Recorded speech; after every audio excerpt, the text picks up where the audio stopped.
My name's Alan Moore. I write comics. Remember the 5th of November. I've been thinking lately about you and me, You know, it's funny.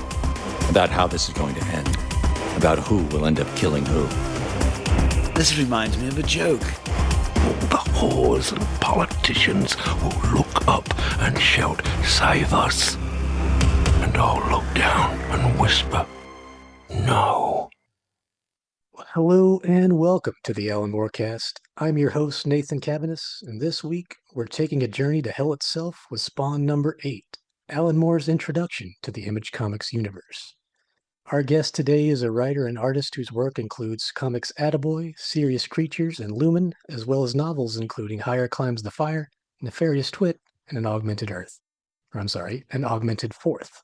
We are very excited to be joined by Tony McMillen. Tony, how's it going, man? Hey, thanks for having me on the show. I'm super excited to be here. When I heard about the show, I was like, this is a no-brainer.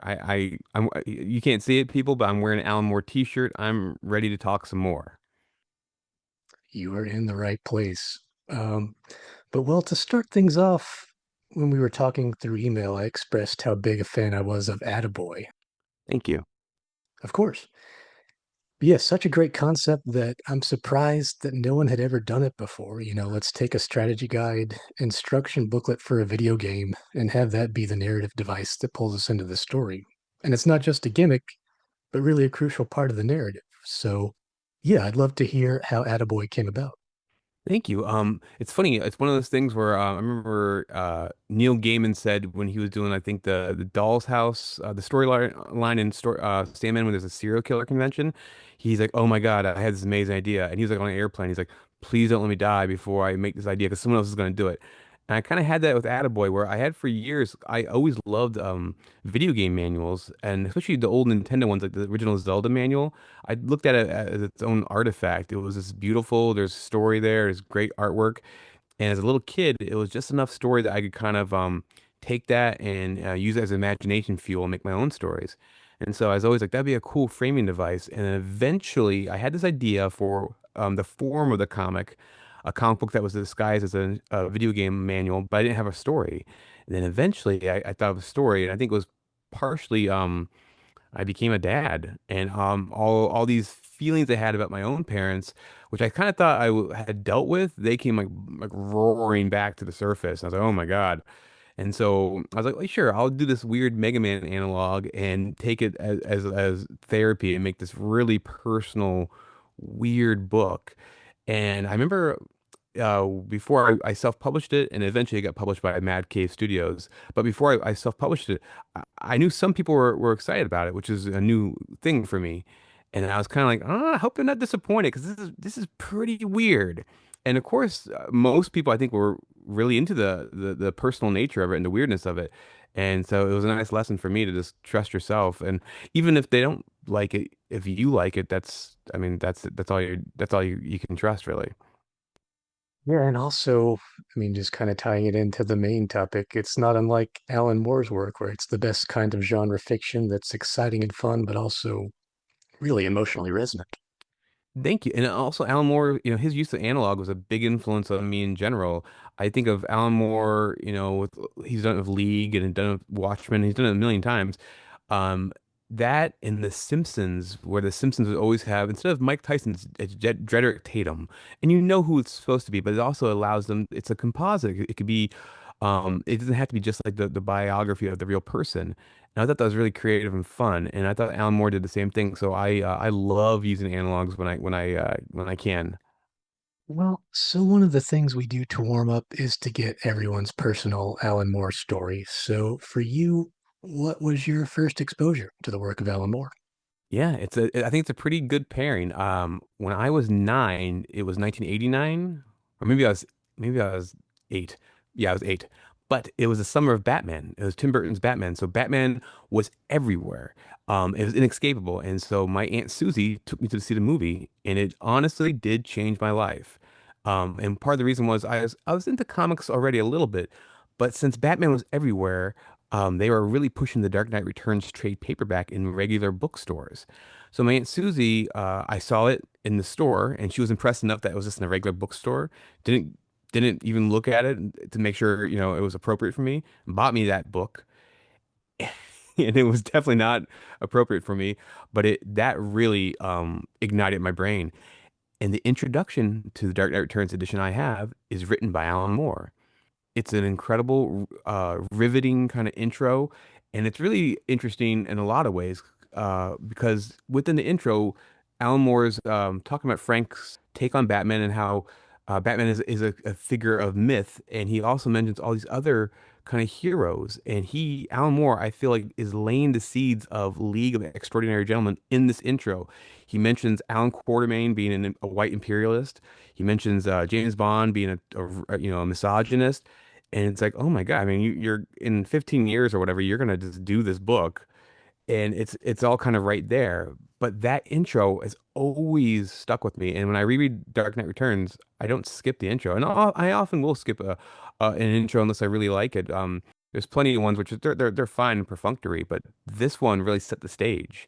And so that was actually my first Alan Moore, but that wasn't a comic book. And then I think at the time, I in the 90s, I'm 10, 11, 12 in the early 90s, and Wizard magazine's coming around, and so I'm hearing Alan Moore. I'm hearing Watchmen and Dark Knight in tandem change comics. And so I'm becoming really interested in Watchmen. I can't find it. And I see like the back issues are a little expensive in the comic shop, so I'm not getting those. And then I hear he's doing a book called From Hell, and it doesn't really. I'm looking at the art at the time. I was like, oh, it's black and white, and it doesn't look like a comic book to me, which is funny. I mean, I think it's gorgeous now, and I think it's incredible work. But I'm 11. But then I am, like many people at my age, a huge Todd McFarlane fan. And I'm a huge fan of basically all the Image guys. And I start reading Spawn, and I'll get into it in a little more detail. But of course, he has this gimmick. He's going to have everyone criticize the Image, the writing of the Image comics. He's like, "Oh, fine, I'll pay for the biggest guys in comics as writers, and have them do an issue." And I see the ad. It says Alan Moore writes Spawn 8, and I know that name, and I know who he is, and I am excited, very excited as a little kid. Oh, yeah, we'll get to Spawn. But circling back to Frank Miller for a second, I wouldn't be opposed to doing a whole episode on Moore's intro to Dark Knight Returns because that whole Alan Moore Frank Miller friendship is so fascinating. I mean, they're the two top dogs in comics at the time, and from what I understand, they became pretty good friends for a while there. Yeah, and it's one of those things where I don't know where Moore sits now, but I think fairly recently he basically, after Frank Miller's Islamic phobic kind of rants from 10 years ago or so, and some of his other stuff, Alan Moore has written him off. And I believe Frank Miller has said at the very least, I wasn't in the right mind when I made those statements. And I'm actually reading his autobiography right now, Push the Wall. And so I'm really hoping he brings up a little bit more and maybe goes into detail about where he went wrong. But what's really interesting to me about Alan Moore and Frank Miller, like you mentioned, is that there's a period in the middle. It seems like they are friendly. But then I only found out this like maybe 8 years ago. There's some early Alan Moore, I think it's a zine where he writes a parody of Daredevil, Frank Miller's Daredevil. Oh, yeah, that was in The Daredevils, the Marvel UK title. Yeah, and it's funny in there he's criticizing Frank Miller pretty hard and calling Frank Miller being kind of he's being a little racist with his depiction of black men in the city and all these other things. So it's sort of like it kind of returns to the original stance. I don't know. It's weird. I do love them both. I would love them to get along. I want them to be like, the guy from Blur and Oasis, Noel Gallagher. They buried the hatchet, played a song together. That'd be great. I don't think it's gonna happen. Yeah, that's funny. In doing research for this, I found a piece that Moore wrote for Escape magazine. This is from 1984, where he's going to New York for the first time. And he goes to the DC offices and meets Karen Berger, and then yeah, he talks about meeting up with Frank Miller, and the two of them go out to dinner with Howard Chaykin. Oh man. It's just an incredible piece. I'll have to drop it in the show notes if I can remember, but Yeah, I would love to read that. Yeah, it's one of those things where they're very different, and I know they're kind of tied together because of 1986, basically, and Watchmen and Dark Knight. And I think Dark Knight is inspired by Watchmen in the second half. I know there were some like delays, and I think Frank Miller was privy to some of the issues before they got published to Watchmen, and he's like, "Oh my God, I gotta," he's either just influenced or like, "I gotta step it up." Like this guy is talking about nuclear, war and this and that. Like my book's not I don't know, relevant enough. But yeah, they're always tied, even though they're very different to me. Well, let's get into our main topic today. Spawn number 8 was Alan Moore's grand return to mainstream comics after leaving DC in the 80s. Although he was initially brought into the Image Comics fold by Steve Bissette and Rick Veitch to write 1963 for Jim Valentino, Todd McFarlane swooped in and hired him to write Spawn number 8, the first in a series of guest-written issues that also included Neil Gaiman, Dave Sim, and Frank Miller. Moore's issue follows child murderer Billy Kincaid after he was killed by Spawn in issue number 5, and we get our first real look at the cosmology of hell in the Spawn universe. So, speaking for myself, I was just a little too young to have experienced Image Comics when it launched, so I think I was 5 when Spawn number 1 came out. Oh yeah. So my first exposure to Spawn were the toys when they hit a few years later. And not long after that, I became a hardcore comics fan, was reading Wizard magazine and everything. And that's when I learned the whole Image Comics story. And by that time, I also knew who Alan Moore was. And even though I hadn't read any of his comics just yet, I definitely understood that he was an important writer, right? He and Frank Miller were the guys who changed mainstream comics and who made them grow up, quote unquote. And it was kind of shocking when I went through Moore's bibliography and saw that he had done all this work for Image throughout the 90s, because both sides seemed to be at such opposite ends of the spectrum. But the more you learn about Moore and his own history, you can see where the attraction to Image comes in. I think he definitely appreciated the fact that these guys had broken away from Marvel and were now not just doing their own thing, but doing their own thing and thriving. And it also probably didn't hurt that they all had more money than God. Yeah, I believe McFarlane paid them each $1 million, each of the writers, which Alan Moore was doing fine money wise, but $1 million one issue. I don't know if he ever achieved that before. I'm sure Dave Sim, if he got $1 million, that was the most money he's ever seen for anything he's done. Yeah, but what you just mentioned is one of the biggest parts of this is that this is Alan Moore's reintroduction to the mainstream. And for me, I was perfectly poised to accept it and then use that as the gateway drug to his older work and then his more independent weird work a little bit later down the way. This is just it was I honestly think Alan Moore, Tom McFarlane said I'll get Alan Moore as the biggest writer in comics. But Alan Moore, if it wasn't strategic, it was brilliant in retrospect. There's this whole generation of guys like me who have heard Watchmen's really good, maybe haven't read it yet. He reads Spawn, and then he does like Spawn Blood Feud. He does Bad Rock. He does all this stuff, and then when 1963 kicks in, and it's funny. There's an ad for 1963 in the back of Spawn 8, and 1963. I remember I got the first issue, and I shouldn't have liked it, but I really enjoyed it, and I didn't have any affinity to the older comics. I haven't read Jack Kirby's and Stan Lee's Fantastic Four or Steve Ditko's Spider-Man yet. I knew of them kind of like I knew of Alan Moore as some figure in the annals of comic history.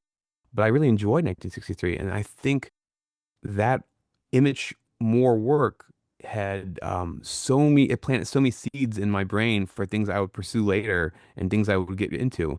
And it's kind of funny. It comes from this, super Image comic 90s time, which is derided, and some of that's very valid. But I have such a soft spot for all that stuff. I grew up on it. I really I could be critical, but I'll never trash it ever.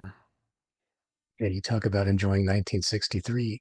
I don't think I read that until I was much older, probably in my early 20s. But when I would come across reprints of old Marvel books when I was a kid, like X-Men number 1 or Fantastic Four number 1, I could recognize that they were a little goofy and cheesy, but I still really loved them because they were written for 8 to 10-year-olds. Yeah, and I think that it's funny. I think the same thing applies to Spawn 8. There's an interview with Moore, I think in Hero Illustrated, maybe a year later after Spawn 8, when he's doing like the Bad Rock stuff or some other thing with McFarlane and Liefeld and all the Image guys. And he goes, I started in this industry writing children's stories, 2000 AD and all that stuff. Those are for young teens and kids. I'm doing the same thing now. And it's true. And it's funny, rereading this Spawn 8 right now. I had this memory of really loving the issue and part of me fighting it, but understanding this is better written than Spawn 1 through 7. It was because this told a story, a complete story. It began somewhere, it goes somewhere, and the conclusion pays off. And Todd McFarlane, I don't know if he got there yet, but he wasn't there. Like I remember reading Spider-Man Torment and being, "Hey, this is issue 3. These drums are still going. Like, what are we doing here, guys? I love to see all the lines and the cool lizard teeth, but like, where are you leading me?" Even as a kid, going, I don't know. But this one little issue by with Alan Moore steering the ship, I could see the control and how he could pay it off. And later on, I was like, oh, okay, that all 4 issues. Actually, I will say Frank Miller's issue is the weakest of the 4 in my opinion. And it was one of my first big disappointments by like a hero. It was like my Phantom Menace before Phantom Menace came out. I was like, wait, you can do bad stuff. You're Frank Miller, but the rest of those issues they're all the best of the Spawn stuff early on for me. Yeah, we touched on it earlier, but a big reason this comic exists is due to the criticism that was leveled at the debut Image titles, and specifically the writing, or lack thereof. So, good on Todd for putting his money where his mouth is, taking those criticisms and doing something about it. And you see the difference right away. I mean, Alan Moore and Neil Gaiman's issues in particular really flesh out these vague outlines of ideas that Todd had set up previously. And yeah, I think along with the Grant Morrison arc that comes later, they really do the bulk of the world building that Spawn builds on for years thereafter. Yeah, and of course there are further later on there are lawsuits and Gaiman and McFarlane and maybe even more because Moore invents some stuff too. And it's funny, I when I read this issue, I was like, is this issue spells out that the alien, not the alien, the Hellspawn symbiont is like a venom-like suit and it's alive. And I was like, is that Moore's creation? And I look back, and I think in issue 3, McFarlane mentions Spawn says, "I feel like my mask is moving over my face," or something like that. So I'm like, okay, maybe he came to more of that, but if not, I mean, it feels like it must have been McFarlane because he came from co-creating Venom. But either way, Moore made it, like you said, very just clear. It made it very clear, and of course, he actually shows you what hell is. And there's so many cool. He gives McFarlane so much to play with later if he wants to. And Alan Moore, obviously the Anatomy Lesson Swamp Thing is the epitome of this. He is the master of, I'm not gonna ruin canon, but I'm going to enrich it, and I'm gonna give you so many new avenues that you can explore further people after me if you so choose. And it's just it's such a great lesson as a writer or a creator in general. Is like you don't want to poo-poo on stuff because people might really like that stuff.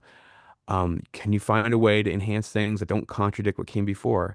And like this issue, and then Neil Gaiman's shows, which is the exact opposite, showing you kind of heaven. McFarlane, dined on that stuff for like a decade, I'm sure. Yeah, there's so many fun ideas that Moore tosses into the issue. I mean, love Todd, but I don't imagine he's sitting around reading Dante's Inferno or many of the classics. So Moore can kind of bring all that in. Yeah, McFarlane's busy posing shirtless for baseball comic book cards. It's very taxing stuff. But yeah, that's all very true. And what I love too about this issue is as a kid, this is my introduction to Alan Moore. But later on, I realized Alan Moore, he's written all kinds of different genres, but I think he excels, and maybe a natural fit for him is a writer of horror. Even in things which aren't horror stories, he finds when there's a horrific part he can kind of go into that guise. He does it really naturally, like in Watchmen, the Rorschach issue, which is kind of explaining Rorschach's kind of origin when he turned really dark and he's talking to the psychiatrist. That to me is a little episode of pure horror within this sort of deconstructionist superhero thing, and that issue really sings. And this issue of Spawn is, of course, it's horror. It's about a child murderer going through hell. He's just really, I think he just kind of, it fits like a glove for him. Yeah, something about him, I don't know if it's doing Swamp Thing or before that, even something about him. He has a natural affinity towards actually dreadful kind of writing, and there's a glee. There's always a glee to it, which is really fun to kind of behold or be, sit shotgun and have him drive us around. And he's always funny too. Alan Moore can be very funny, and he knows in this book this is such a great opportunity to be funny because we're in hell. It's the afterlife. There's so much to kind of satirize or just make weird and strange, like the robotic angel that I think the Vindicator later just says, yeah, they're going through trends. This year they're into singers. Last year was something else. Like last year was acrobats. Yeah, it's so fun. I remember as a kid just being like a little confused, but also just like this is great. This is the weirdest thing I've read maybe yet. Yeah, and it's not like what they were bringing to it was all that revolutionary. I mean, Gaiman's issue in particular brings in things that should have probably been established much earlier, like he brings in a mentor figure. Let's give Spawn a heavenly rival or a love interest. Let's get into the backstory and the history of all the Spawns through the ages. A lot of this, as we mentioned before, winds up causing some trouble for Todd on down the line. And, well, Gaiman's got his own issues these days. But aside from all that, yeah, it's really kind of amazing to see how much is laid down in 8 and 9. And that's really providing a lot of the, I mean, that's where the animated series comes in. That's where the movie draws from. Yep. And then for Alan Moore, so this, of course, it's a high paying gig, but I think it does give him a new audience who's ready for whatever he's going to do next. And I think this helps him eventually do stuff like League. And also the image itself just kind of establishing that the big two are not the only shows in town, and you can do something that is just or more successful than Marvel and DC work. And Alan Moore is already doing independent stuff, but it's like this image proved that now the playing field's a little more level, and there you can reach a huge audience with this stuff. Like he already had done big numbers and stuff like that, but it wasn't like I don't think Big Numbers was selling Young Blood numbers at all. I think that this really, I think with this career path, it changed Alan Moore's whole career in a weird way. This is lesser work. It definitely is. And as I get older, I'm a bit of a completionist. Alan Moore, I can't say I've read everything he's done, but part of that is as a comic book writer, he collaborates a lot, and sometimes I'm not really into some of the artists per se. But I will say usually I'm a completionist, and one of the fun things about that is sometimes lesser work is such a like a snack, like a tasty little snack. You don't have to worry about you're getting your nutrition. You can just enjoy it for what it is. And this is lesser work, and it can just be a blast. And that's what it feels like. And I feel like Alan Moore himself, he's already writing from hell and doing some other really heady stuff. I think he actually is like, this is fun. This is kind of fun and silly. He mentions how I think it's pronounced the Febliak brothers, the Violators siblings. He mentions like writing them and their dialogue is so wonderfully dumb. And I'm like, yeah, you can tell he's having a gas doing this. And it's funny. I remember this thing. Josh Homme from Queens of the Stone Age said something about he writes kind of funny but kind of dumbass funny lyrics, and he goes, my grandpa told me once, you can pretend to be dumber than you are. Don't think you can pretend to be smarter than you are because you can't. And I was like, yeah, man. So a really smart guy like Alan Moore, he can write like really great imbeciles. Like I think it's always fun when somebody like that does that. And I've always wondered about the Alan Moore Todd McFarlane collaboration because, Todd was not an artist who was used to working from full scripts. So what's going to happen when he gets one of those legendary dense scripts from Alan Moore? But in doing prep for this, I found an interview Moore did in an issue of Hero Illustrated in 1994. And he explains that he did change things up for this issue of Spawn. In lieu of a full script, he actually sent McFarlane layouts and breakdowns of each page and then scripted it later, which I found really fascinating. I I read the same thing, and I think it is really fascinating. And it's one of those things where Alan Moore is maybe in that same interview, but at some point he's mentioned how he sometimes wishes that people didn't weren't so reverential to his very tight scripting sometimes. But it's all he wishes they would go and do, improvise a little bit more to bring more of a their own flavor to things.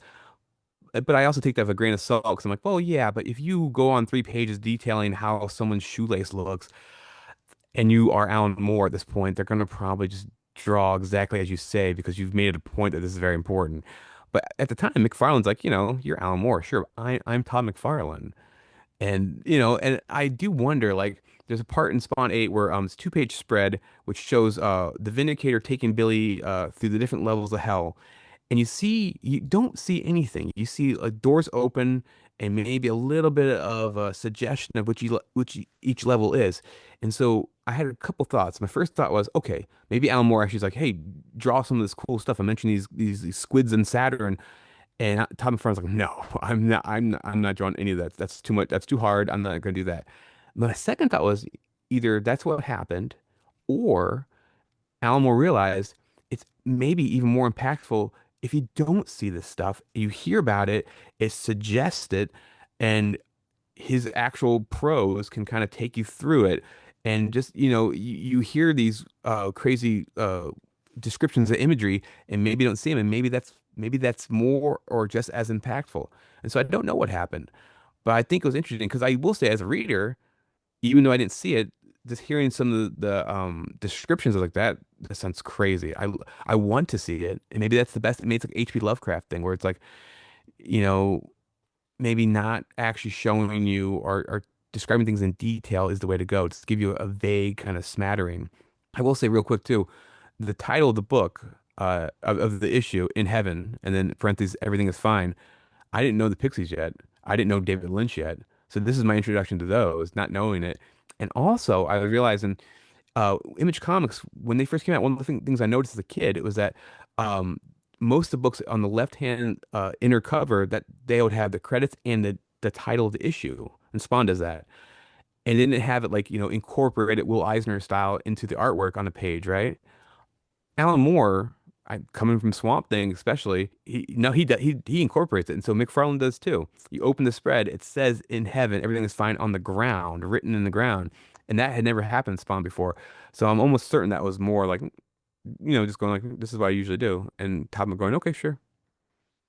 Since you're a writer and an artist, what's your opinion on the Marvel method? If you were to ever to draw something for another writer, would this be the way you'd want to work, or would you rather have a full script? I I've drawn for other. Oh, sorry. I've written for other artists. Yeah, so I haven't done the other way.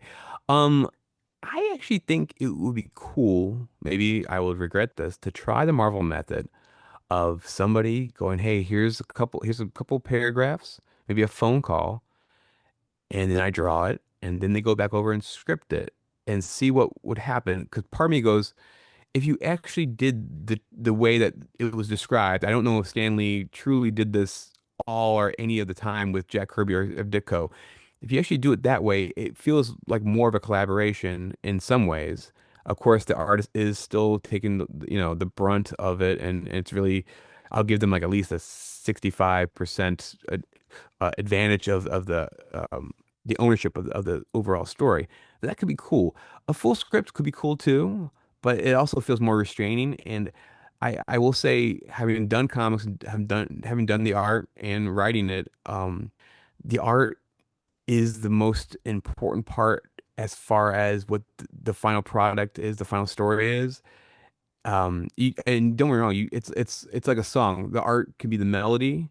If you have really good lyrics too, that's great, and maybe it makes the song last longer. But if you don't have that initial good melody, no one's going to even try to hear it. And so Alan Moore, of course, has if he was a songwriter, and he is a songwriter actually, he has some pretty cool songs. He has a song with Mr. A I really like. Steve Ditko's Mr. A. But yeah, he's got great lyrics. And, he has meat in his stories. Even this story, there's little parts, there's little bits that have stuck with me. So yeah, I think I would try the Marvel method and see what happens. I think it could be really cool. But I don't know. It seems like all the guys who did Marvel method eventually were pretty upset with Stan Lee. But that was Stan Lee. Yeah, that's a whole other podcast. Yeah. Yeah. Well, as soon as Moore started writing for Image, it was kind of like there was blood in the water, right? The other founders jumped in and all got him on their books, which gives us this proliferation of Alan Moore comics.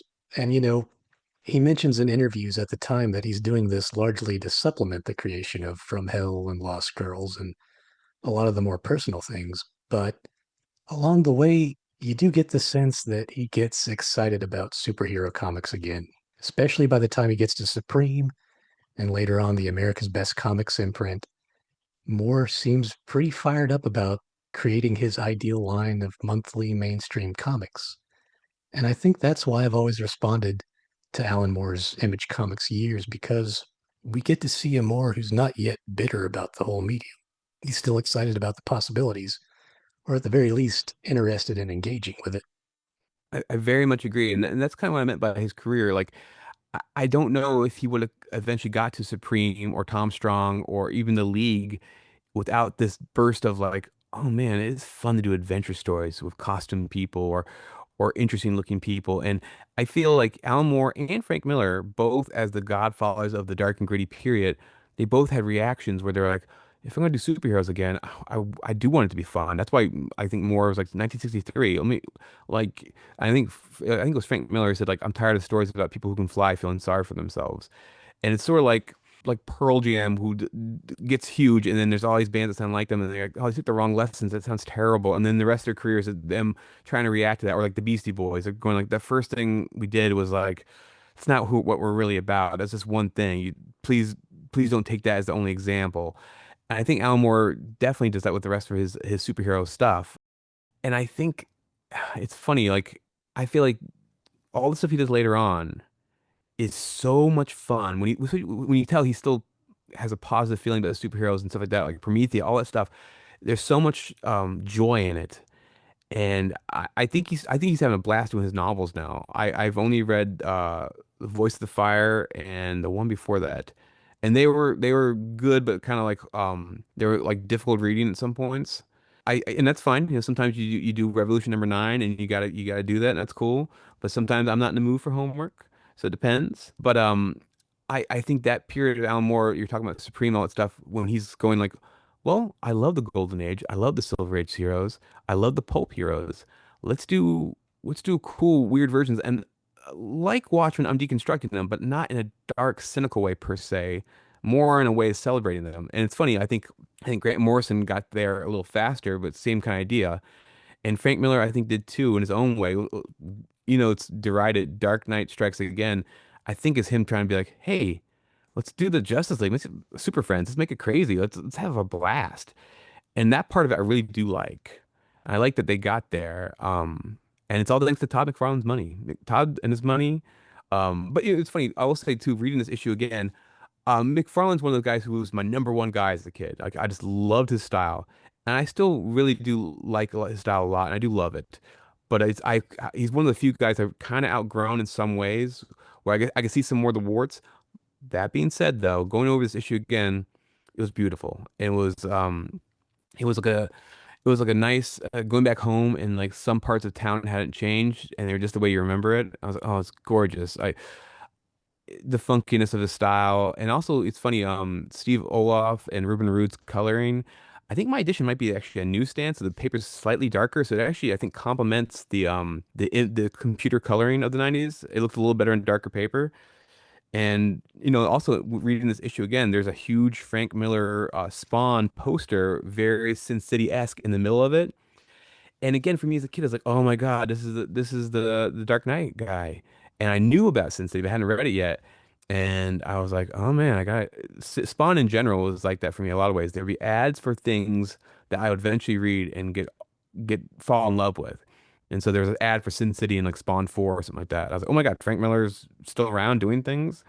Uh, this issue was actually to me it's a big cornerstone issue for me as a reader, story wise, and then the extra content too.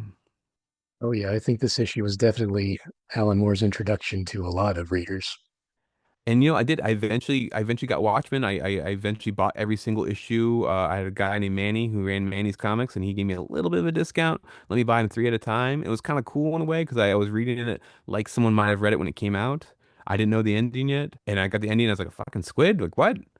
And I was kind of like, wait, is this real? And then eventually, I was like, no, I kind of like the squid. I'm kind of into the squid now. But initially, I was like, I don't know, man. I might have whiffed on this one. But I think a few days later, I was like, no, it's perfect. The squid is perfect. If only we could have told Zack Snyder. Yeah. Well, bringing things back to Spawn in general, I was looking through all the issues this week and it just kind of came to me. It's really hard to come up with a superhero outside of the big two that connects. But for a while there in the 90s, Spawn was absolutely on that list. I mean, he was up there with Spider-Man, Batman, Superman. I mean, even though they all did huge numbers initially, Spawn was clearly the runaway hit of Image Comics. And it's crazy to look back and see just how quickly the character took off. I mean, within 5 years, he gets a toy line, he gets a highly regarded animated series, he gets a major Hollywood movie. Yeah, Spawn was huge. Yeah, and it's one of those things where like as a kid who read comics, I feel like first year Image, I got in, but it's funny. There was this like 5 month period in my life, the only 5 month period where I was weirdly religious. And I've never been since or before that. I was a buddy took me to some sort of church. It was like Boy Scouts. We would like memorize Bible verses and get merit badges. And for those 5 months, I was religious. And that's when Spawn came out. And so I saw it in the newsstand. I saw issue 3. I was like, this is demonic. I know it's McFarlane, but this is wrong. This is evil. This is forbidden. And then I saw issue 4 and the Violator on the cover. I was like, oh my God, it looks so cool. I opened it up, like, oh, he's definitely from hell. This is definitely evil.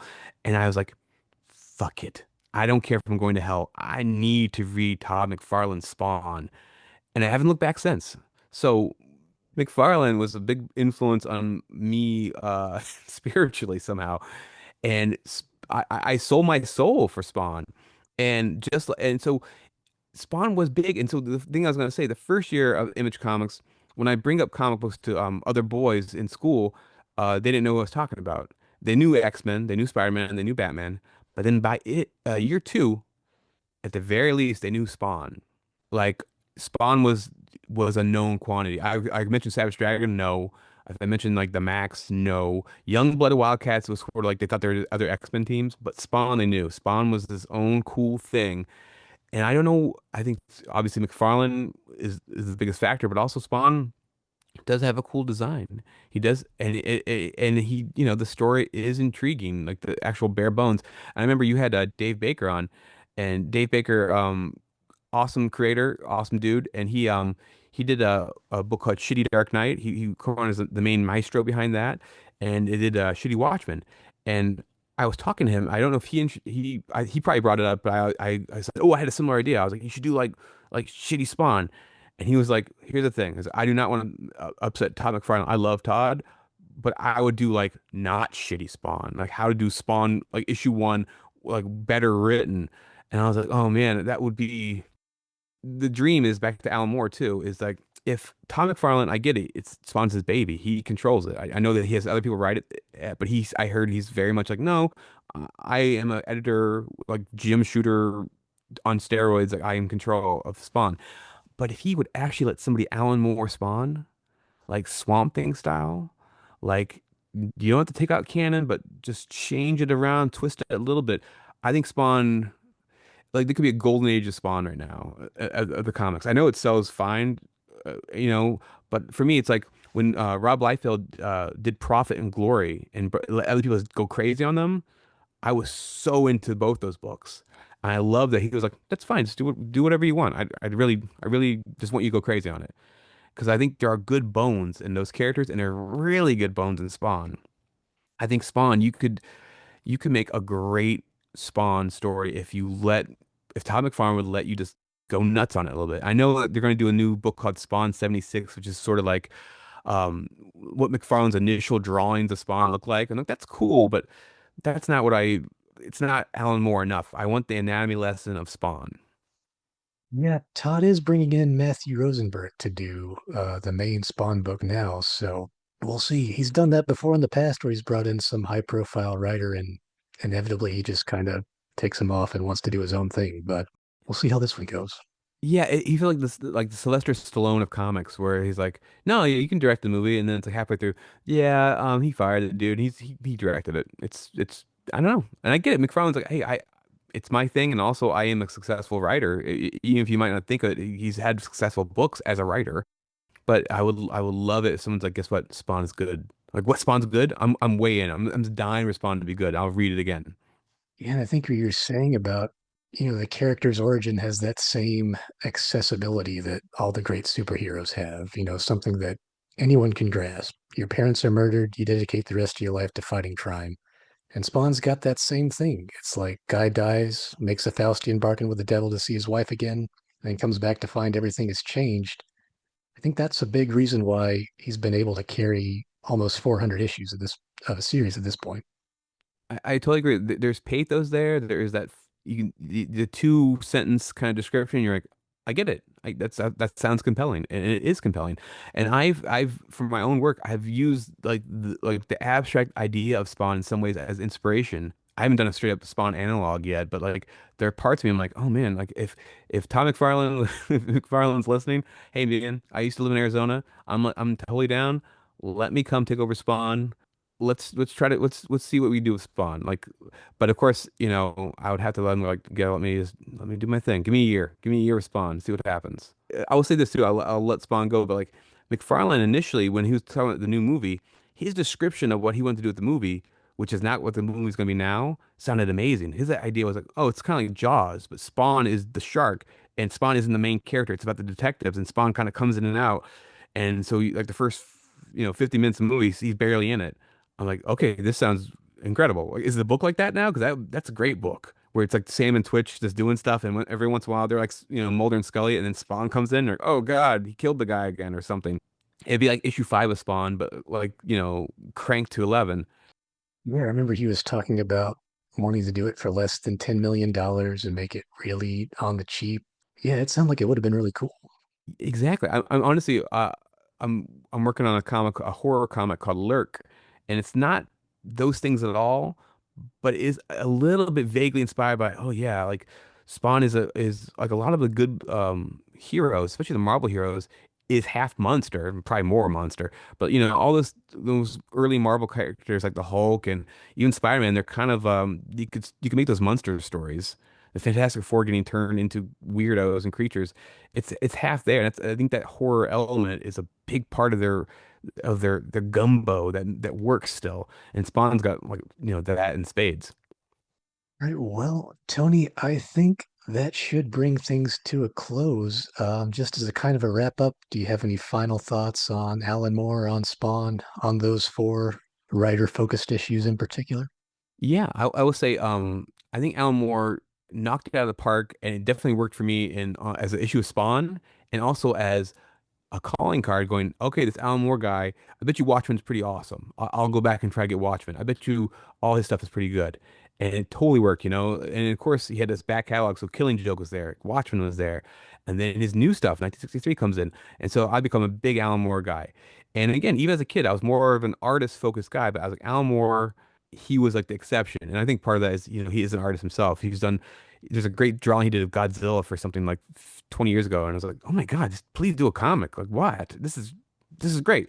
So Alan Moore, he of the four writers there, he was definitely the one I'm like, okay, I'm reading all his stuff. Gaiman did a good job too. He seems like a piece of shit, but he did a good job of the issue. Dave Sim also seems like a piece of shit, but I will say that was my favorite issue of the four issues. That one really resonated with me. And at the time, I was swept up in the whole Image story about these guys rebelling and owning their own characters. And that issue was it was incredible. That was like one long beautiful guitar solo. That was my favorite. And Frank Miller broke my heart with that issue 4 because it was just like, what are you doing? Are you trying at all? That's fine. I got over it. But I will say, Alan Moore. I hope he's happy doing what he does. I'm fine with him being bitter. Like personally, it doesn't matter either way, but I'm fine. I get it, man. He talks about comics. Comics kicked him in the face a million times, and I get that you know, he made these deals and did this and that, but comics can suck, and he knows more than anyone. He's seen the highs and lows, so I'm like, you could say whatever you want, Alan Moore. I would love if he came back and did a comic book. If you're not going to do it, that's totally cool, man. You've earned it. So I wish him well. Yeah, he seems happy writing novels. I mean, it's kind of a tragedy that he's not going to do any more comics or he can't find a way to put out any more comics. But Yeah, I read The Great When. I thought it was a good book. There you go. Well, I saw some of his his writing course stuff on YouTube, and it's funny. It's like you hear him being this bitter old curmudgeon. He seems very jolly. He seems really bright. He's that spark in his voice and his eyes. It's like he's like the classic example of the goth kid who's actually the nicest dude in the world. You think they're so macabre, and they'll help you move. They'll take care of your cat. I will say the last thing I'll say about Alan Moore. Knowing when I read a little bit of his biography, what I really resonate with was I grew up kind of poor, and maybe I was a high school dropout, and I didn't get kicked out of school for selling acid, but I worked a lot of blue collar jobs in my time, and all that stuff in his story. I'm like, oh, yeah. I always felt like a smart guy who maybe people wouldn't assume I was that smart because I was kind of poor. And I was like, no, man, like Alan Moore is smart. He's poor as hell. And he sounds like he's like, a bad guy from Mary Poppins, but he's a super smart guy. And so I could be smart too. And so in a really small, simple way as a child, that really affected me in a good way. Well, Tony, thank you so much for coming on again. I'm always looking for an excuse to talk about Alan Moore's Image Comics works, so I got really excited when you picked his issue of Spawn. But yeah, before you go, is there anything you'd like to plug? Thank you. I appreciate it. I had a blast on the show. Yeah, the thing I'm working on now is speaking of analogs, I'm not doing an analog this time. I'm doing a straight up bootleg. I'm going to do a rock and roll Batman story. It's called This Weird Figure of the Dark. It's Batman with a sweet guitar, doing these underground band contests. Carrie Kelly's on drums, facing off against Joker and other assorted guys. It's going to be nuts. I'm really excited to do this. It's one of those things where I was like, "Ah, I don't want to do bootleg Batman. Like everyone does that." And I'm like, no, mine's good. Like the tagline is, his parents are dead. Rock and roll isn't. It's going to be nuts. So that will probably come out like Halloween or maybe November. But I'm anticipating people are going to be like shocked about how much heart I'm putting into this book. I'll look forward to that. I've been enjoying all the bootleg Batman we've got from, Josh Simmons to Jim Mahfood. And it won't be bootleg in a couple of years. You can actually publish that stuff. Apparently. I had the same thought. I was like, oh, I got to do it now when it's cool to be bootleg. Thanks once again to Tony McMillen for speaking with us today. If you haven't read Attaboy, I highly recommend checking it out. If you're a fan of classic video games, alternative comics, or just looking for a good story, I don't think you'll be disappointed. Next week, we'll be joined by podcaster Tom Quee to take a look at a selection of Moore's Future Shock strips from 2000 AD. This is probably the earliest work of Alan Moore that we've covered on the podcast thus far, so I'm excited to dig into these early stories and see how they fit into the grand scheme of Moore's career. Until then, please do subscribe to the Alan Moore Cast on your podcast app of choice so you don't miss any upcoming episodes. The Alan Moore Cast is also available on YouTube at the dedicated Alan Moore Cast channel, so you can also check us out there if you're so inclined. And if you could leave a rating and drop a review, I'd greatly appreciate it. You can find us online at Instagram at the Alan Moore Cast for updates and announcements regarding future episodes. And that should do it for this week. Thanks to Michael Fluke for the theme music, and thank you so much for listening. Until next time, praise Glycon.